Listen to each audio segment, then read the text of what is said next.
Guys, ito nga po pala ang lesson ng Kinder sa Sabbath School. August 24, 2024. Kilala niyo ba si Elijah?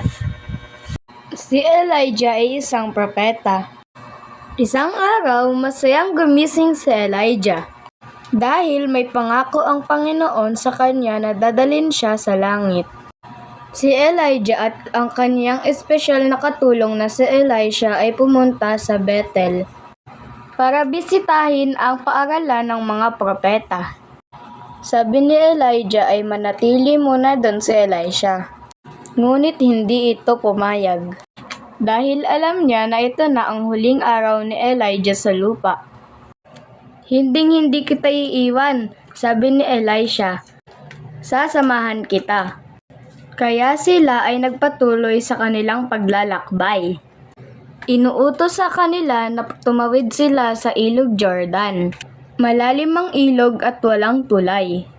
Huminto si Elijah at hinubad ang kanyang balabal.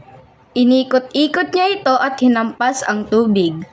Nahati ang tubig at nagkaroon ng tuyong daanan si Elijah at si Elisha. Anong maaari kong gawin? Sa iyo, tanong ni Elijah sa kanyang kaibigan na si Elisha. Gusto kong ipagpatuloy ang iyong trabaho at gusto ko ng tulong mula sa Panginoon.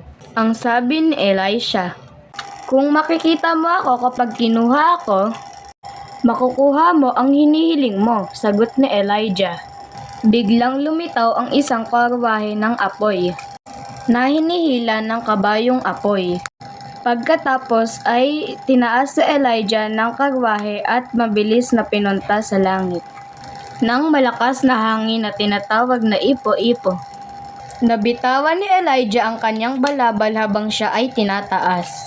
Pinulot ito ni Elisha at tumingin siya sa langit. Mag-isang bumalik si Elisha pabalik ng Jordan River.